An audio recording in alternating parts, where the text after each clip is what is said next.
Welcome to another edition of our Four Questions Journalist Spotlight. We are talking today with Ryan Sauers, who is our Gwinnett man. He has got a couple of things going on up in the far north, some magazines, some radio, some internet stuff. So we're going to talk all about everything Ryan's got going on. So Ryan, thanks for joining us today. Mitch, thanks, man. I appreciate you having me on. Yeah, absolutely. I feel like after doing your show last week, I feel like I need some bumper music or something. Yeah. Well, that all comes in time. But yeah, we try to get them a little amped up. Try to have a little fun and all that good stuff.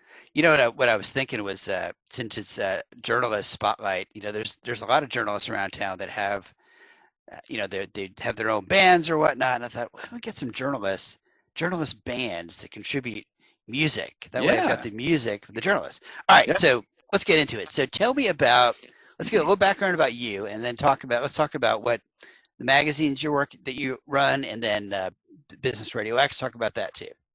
Yeah, so I got two different companies. I've got Sauers Consulting Strategies. So I've been going on my 11th year of we do sales, marketing, consulting, do a lot of speaking up until the COVID. My last speech was in late February in Vegas. So obviously that is, except for virtually, not booming right now.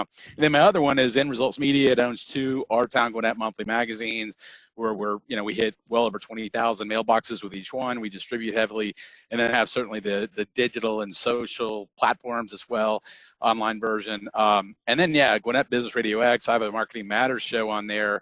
That I moved from a traditional AM station a couple years ago. So we've been doing Marketing Matters about 3 years. And then lastly, I launched in COVID, Community Connections show. It's a pure video internet show, I think you were talking about, and then it becomes a podcast. So try to bring people on, see what's going on, and different media outlets. All right, so Gwinnett Focus, obviously. So for the magazines, is there a certain kind of story that you want or don't want for those magazines? Great question. This sounds crazy. I know everybody would say this right now, but my thing I won't let is sensationalism. We're a positive community and family magazine. So, when people want to call me with divisive topics, I'm like, look, man, you can find that anywhere. I'm talking about right now. I'm talking about over the last decade. I said, we need to encourage people and inspire people. And that's my thing. If it's a local business owner, if it's a church or a nonprofit, we go out and find those stories and put a spotlight on people doing things the right way, which we don't get to hear about. Right. What's the cover story for the magazine this month? Oh, what month are we in, Mitch? Let's see. Let's see, because you're probably working. Let's see. I'm working, but the ones November, now, right? No, well, we're working. I'm trying to think. We had a great for August Promos School of Five Forks. Amazing people. They dressed up. I wish I had one. I didn't bring them, but you can tag OurTownGwinnettOnline.com later, and you can see the look. I forgot to bring one, but anyway, they dressed up as superheroes because they really are superheroes to these kids. And so that in my other magazine, oh goodness gracious, Ryan, it'll come back to me in a moment. It was great guy. He was on Marketing Matters for Darryl Watson. He runs a state farm.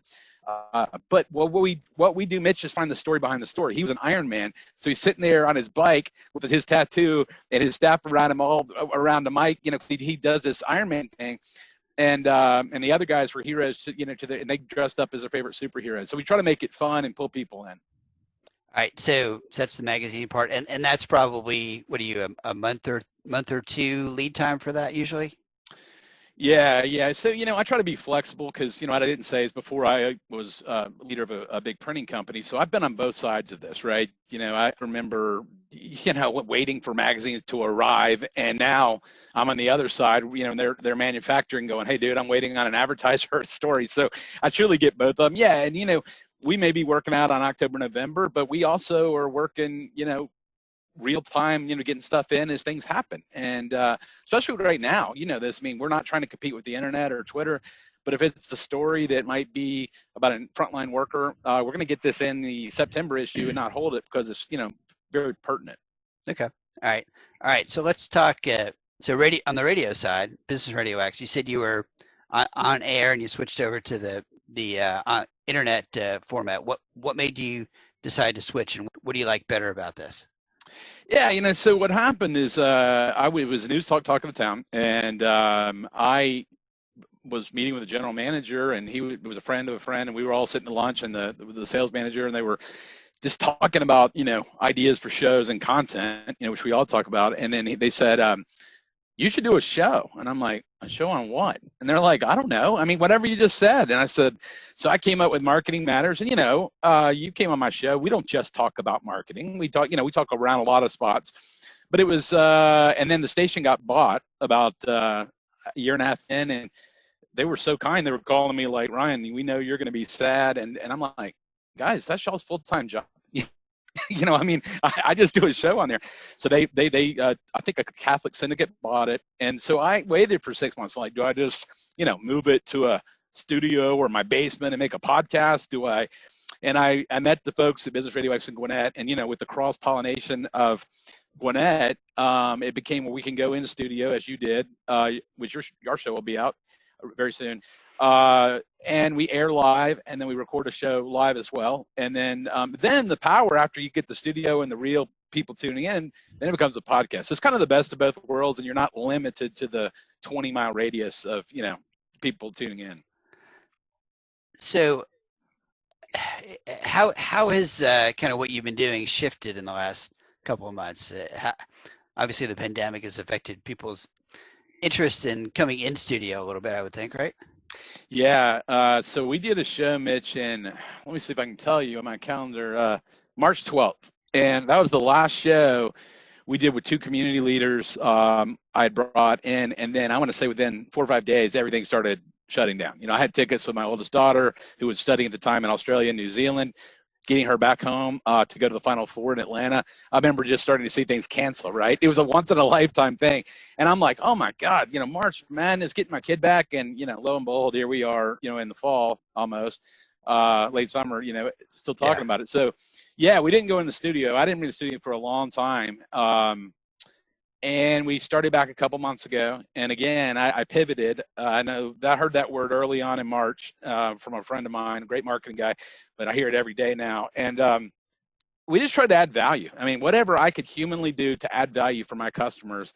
And, that show I launched was one of them, and we'll continue with that. But just getting them extra exposure because, when businesses were flat out shut down, there's not a whole lot you can do. And I've been blessed with some amazing clients who have been there for us, and we've been there for them.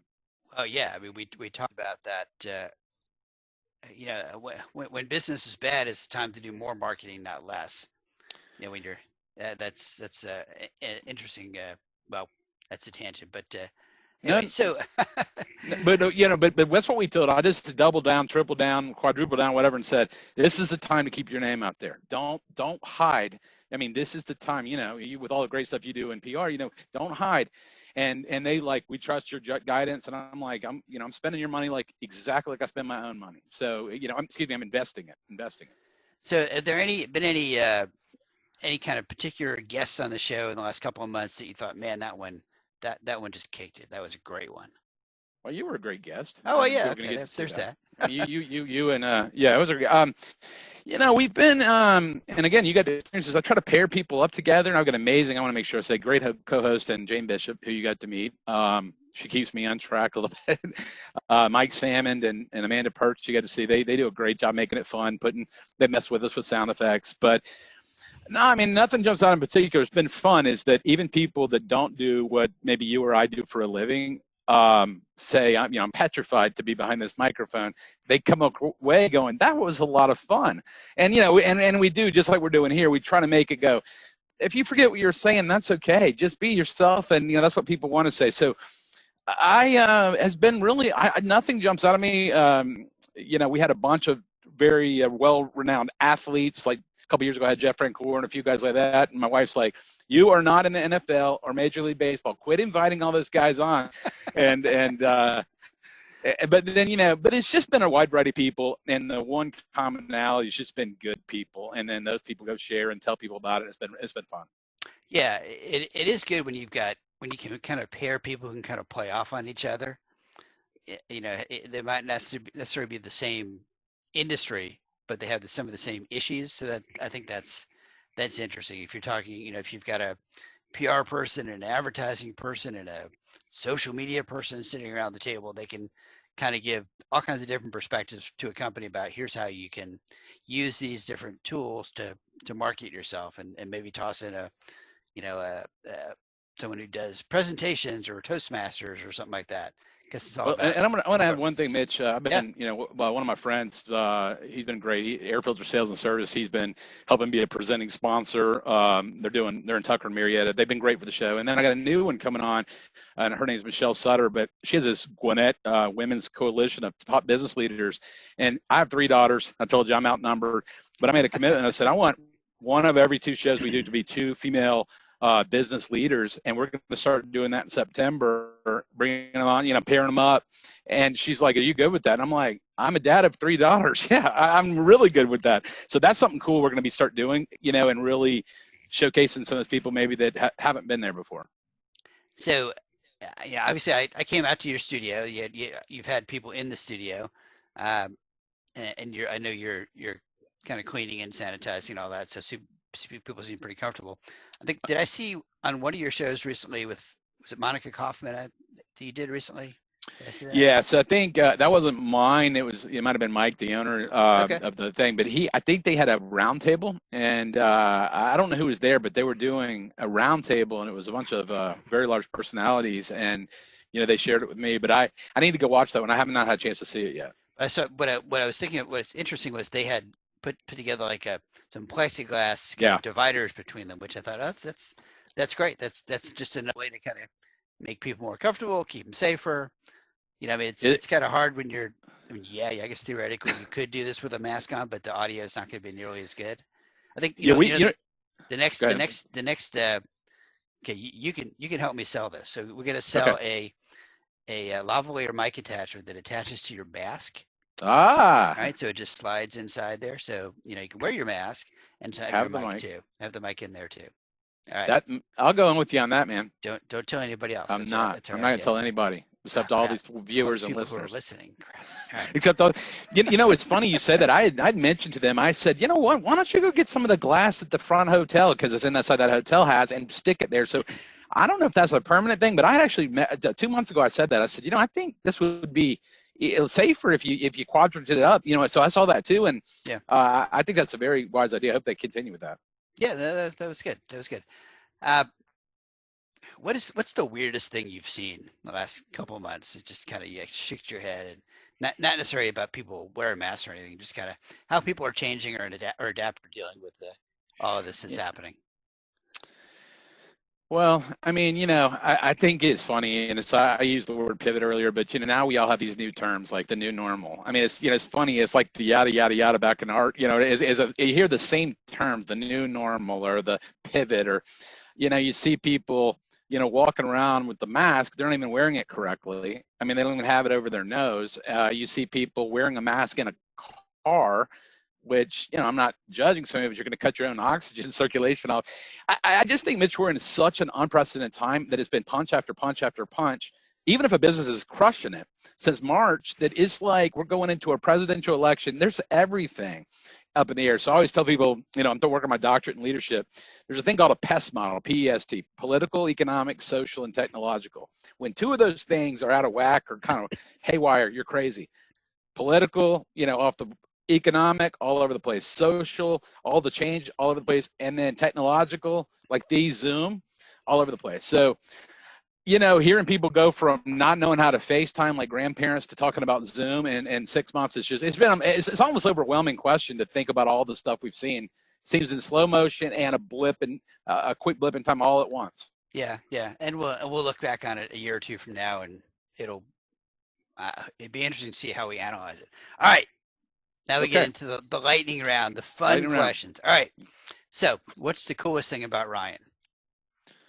Ryan, I would say, loves to have variety, and that's where, I've written a couple of books. I've done, I love to spend my time with my family. I love to read. I love to. You've written books? Oh, I've written 2 books. All right. Okay. So you're gonna send me a screenshot of the covers of your books, and we're gonna toss those on there too. So what hold on, Mitch. Okay. Oh, wait. You never know what's going to happen here on our journalist. You never know, Mitch. You never know what's going to happen. There we go. So since you, there we go. Let's see. Everyone is in sales, and would you buy from? Hold you? on. Would you buy from you? Your brand. Sorry, your brand makes a difference. There you go. So Cool. I couldn't remember awesome. my magazines, but I could remember that. So what's odd about me is, people listen to some of the stuff, from magazines to finish up my last 2 classes, my doctorate in leadership and what makes me the strangest is I thrive on a variety, and that makes me probably crazy to most people, but it's what makes me tick. All right. So favorite restaurant that you want to go back to when you can actually sit at restaurants regularly? I think I'd like to go to like Bones or Ruth Chris or something, get a good steak, go in town. I'm wide open on those top restaurants, but it's been a while, and I would look forward to doing it real soon. All right. Favorite non-work hobby? You got 3 daughters, so you probably don't have time for hobbies, right? Well, yeah, probably. I love sports, man. When sports has been gone, was probably the hardest thing for me. So I'm not a big guy watching golf, but when Tiger's back, I'm watching basketball, I'm watching baseball. If it's got a ball and bouncing, but yeah, I love sports. Been playing a little bit of golf, which I don't play often, but I've come to enjoy because I realize I'm just, going to be average to not that good. But probably the favorite hobby is watching and playing sports. All right. Favorite getaway? Where do you like to go when you can get away from it all? I love the water. I love the beach. We love going down to like Seagrove, down for, not in the seaside stuff, but on that beach. But I'm gonna, sneak away. I'm not part. I love all the water, and that's long term where I want to be. And it's if I can't get there, maybe I got a lot that I want to build on Lake Hartwell. But I love being by the water. It brings me a sense of calm. So. Any of those are good. I'm not going to be too picky. Is there a place in Gwinnett that you love to go? Let's throw some love that way. I think a special place to me, because I've grown up near the area, is Stone Mountain Park, which is right between DeKalb and Gwinnett. And, when you really drive in there and see how vast it is during the weekdays, there's a lot of quiet. And, I've used that over the years for a lot of reflecting and stuff. So I think that's a little hidden gem. Outside the attractions that came years later, it's a fun. It's a good place to go and just be quiet and think, and that's a little place I like a lot. Cool. Let's see. What's the last book that you read that you might want to mention? Well, I could show you as my laptop's on here. I have 11 doctorate in leadership books I'm reading in the next 4 or 5 months as I prepare for my dissertation. So I could lift all that. The laptop would fall. So now that book I read down when I got out of town a few weeks ago, I read like a John Grisham book. I read a David Baldacci book. I think that's the name. Quick, easy fiction reads. But really, mostly what I've been reading is everything you'd ever want in your lifetime about research and leadership. I was going to say, what's your dissertation about? My dissertation, I'm glad you asked, because we actually had to post that last night. It's very interesting. It's going to be, pre-COVID. Why is it? I might be talking to you, Mitch, so you might be one of my interview subjects one day.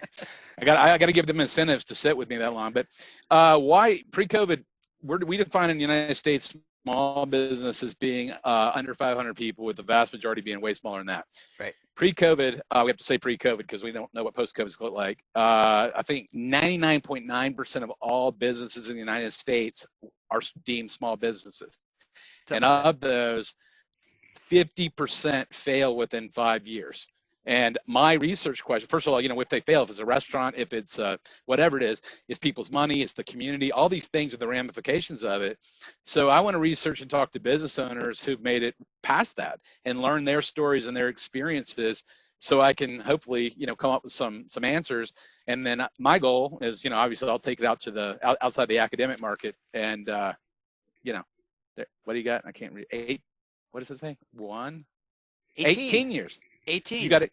All right. So you, all right. Well, so that I'll have to give you some Ruth Chris, but you sit down and interview and hear the stories, and it's what I've learned to do. And here you're, like if I was talking to you, what is your story and experiences? And you start to look, maybe, are there any themes? Are there common things, whatever, but I think it'll be enjoyable. For God's sakes, you got to put in so much time to do this. So I plan to be able to take it back out to the business market. Awesome. All right. We've been talking with Ryan Sauers, and Ryan, we appreciate your time today. And thanks for everybody for joining in to another edition of our 4 Questions Journalist Spotlight. Play bumper music now. Thank you, Mitch. All right, I'm gonna get bumper music, Ryan. You'll get I'm you gonna some get bumper. I'm gonna get bumper music. Yeah, I gotta get some.